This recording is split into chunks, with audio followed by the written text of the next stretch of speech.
ele vai comprar esse aparelho, ele sabe se a fabricante desse aparelho é uma empresa responsável do ponto de vista ambiental? O ideal seria que a gente olhasse para todas essas questões e não consumisse de empresas que não são responsáveis do ponto de vista ambiental. Retornando aqui ao quadro, nesse sentido, então, o poder público, ele atua limitando os seus agentes, limitando a atuação de empresas, dos próprios governos, da sociedade, para que essas desenvolvam atividades que promovam a harmonia entre os interesses sociais, econômicos, o capitalismo, a tecnologia e o meio ambiente. Quando a gente pensa em desenvolvimento sustentável, esse desenvolvimento sustentável ele propõe ali, põe um limite nas ações para que elas não comprometam as necessidades ambientais da geração atual e das futuras gerações. Olhando para a nossa Constituição, no artigo 170, que trata do desenvolvimento sustentável, e o artigo 225, que trata da sustentabilidade, nós vamos ver que meio ambiente, saúde, qualidade de vida são questões distantes do entendimento da sociedade. Muitas vezes as pessoas estão apenas lutando pela sua sobrevivência. Uma pessoa que não tem acesso à comida, à alimentação, não tem acesso à moradia, é muito difícil falar para essa pessoa de reciclagem, de preservação ambiental. Uma pessoa que demanda, por exemplo, do rio para sua subsistência, uma pessoa que não tem rede de esgoto e que precisa lançar os seus dejetos no rio, é muito difícil falar para essa pessoa de desenvolvimento sustentável. Por isso que nós devemos investir de forma global em diversas áreas da sociedade. Então, quando a gente olha para a situação de Daniel, o cargo que Daniel ocupa é muito complicado. Fazer com que a sua atuação retrate uma empresa que não tem compromisso com a sustentabilidade. Então, ele deve, através da sua atuação, garantir e despertar para aquela localidade uma consciência ambiental representada pela sustentabilidade. Só que isso pode ir contra os interesses da empresa, porque muitas vezes o olhar para a sustentabilidade pode gerar restrições para a atividade desenvolvida pela empresa.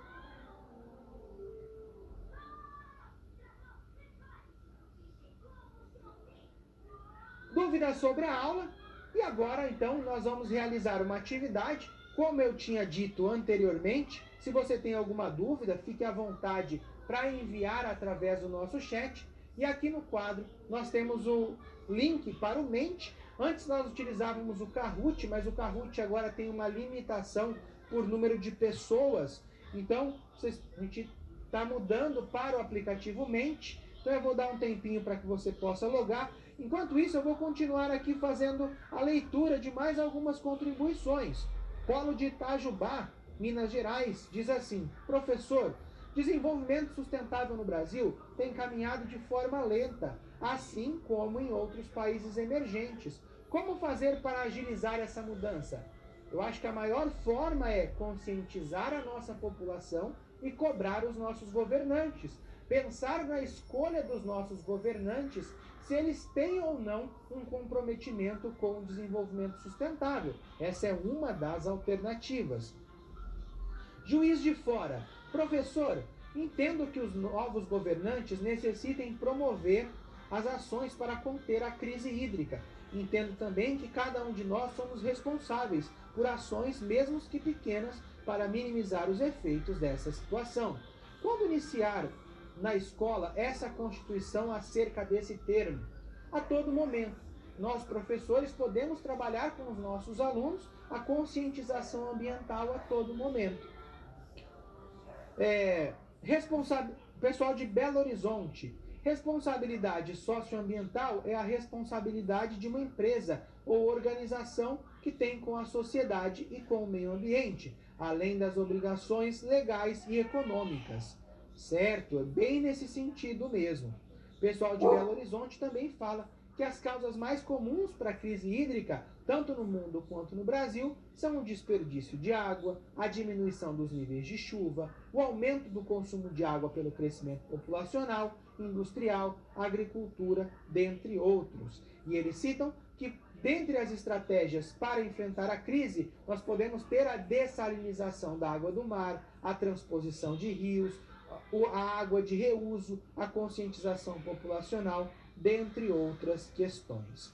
Pessoal de Alvorada, no Rio Grande do Sul, pergunta: qual o papel dos países ricos no apoio aos países menos desenvolvidos nas questões de sustentabilidade? Diversas formas, desde a conscientização, do envio de recursos, até o desenvolvimento de tecnologias relacionadas à preservação ambiental.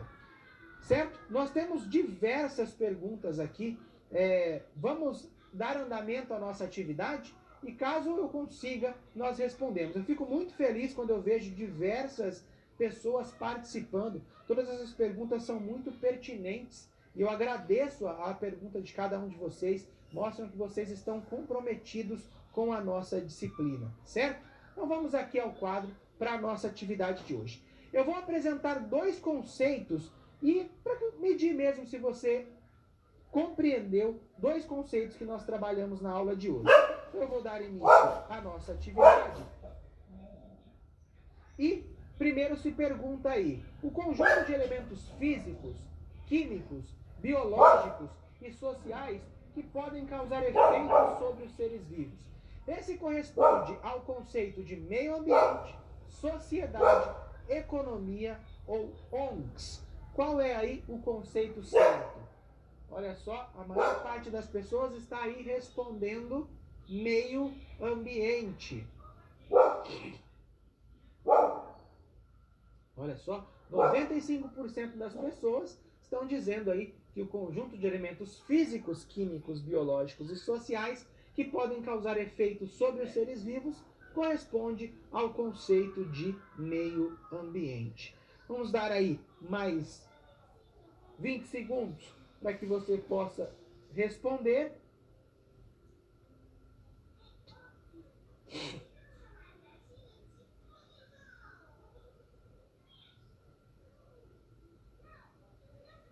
E vamos revelar então qual é a resposta certa. Vou apertar aqui. E a resposta correta é meio ambiente. Então, o meio ambiente ele é o conjunto de elementos físicos, químicos, biológicos e sociais que podem causar efeitos sobre os seres vivos. Através do meio ambiente, nós estabelecemos a nossa existência. E graças ao meio ambiente, nós temos os recursos tanto para o desenvolvimento social quanto para o desenvolvimento ambiental. 93% das pessoas responderam meio ambiente. Parabéns. Vamos a mais um conceito visto na nossa aula de hoje? Olha só, são movimentos de cidadania que trazem consciência de que o Estado somos todos nós e que por isso temos responsabilidades. Esse conceito diz respeito ao quê? Meio ambiente, sociedade, economia, ONGs. Qual é esse conceito?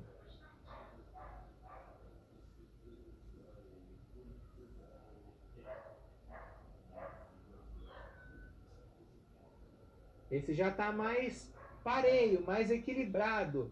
Pessoal respondendo meio ambiente, sociedade, ONGs.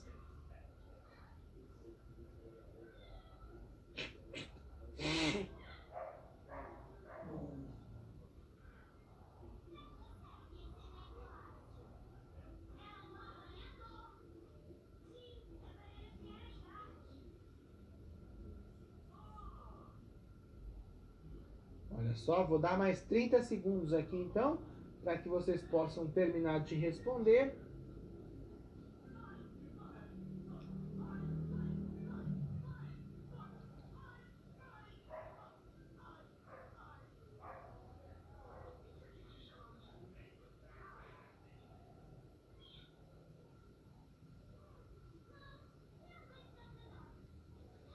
Vamos lá então, revelando aqui qual é a resposta certa. A resposta certa é ONGs. 18% dos nossos alunos, nós tivemos mais 395, 400 pessoas aí, quase 400 pessoas respondendo a nossa atividade.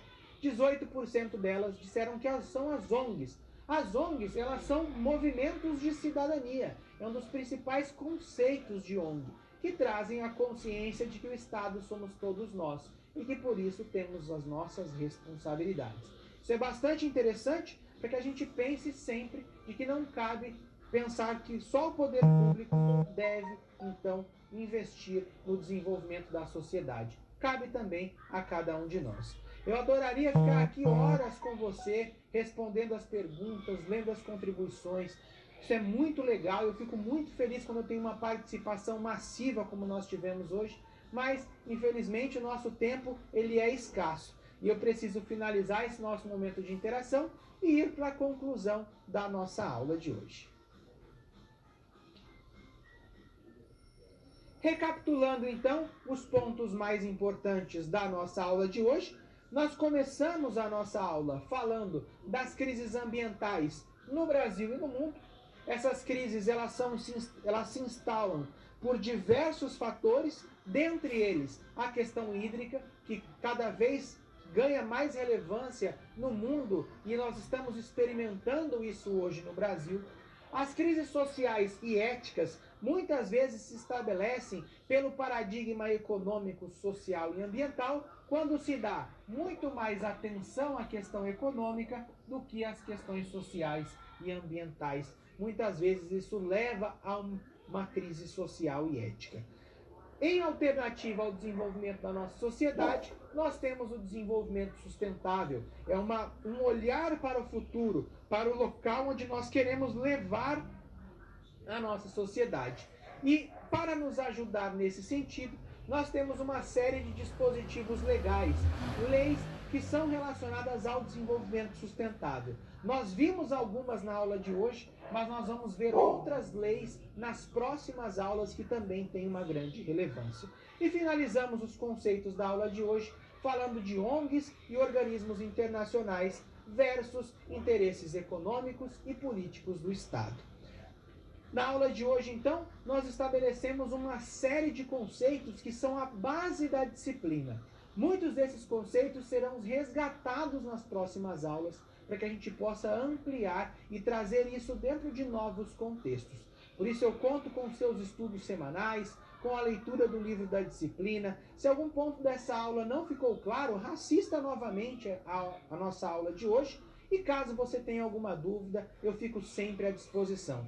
Foi muito bom estar com você nessa aula de hoje. Agradeço a participação de todos, todas as contribuições, todas as perguntas. Felizmente não dá para ler todas elas, porque o volume é muito grande, mas eu tenho certeza que grande parte delas foram respondidas. E caso a sua dúvida não ficou clara, envie pelo seu tutor, que é um prazer poder sempre te ajudar nessa sua caminhada acadêmica e também contribuindo para o seu futuro profissional. Eu me despeço por aqui, finalizando a nossa aula de hoje. Desejo a você bons estudos e até o nosso próximo encontro.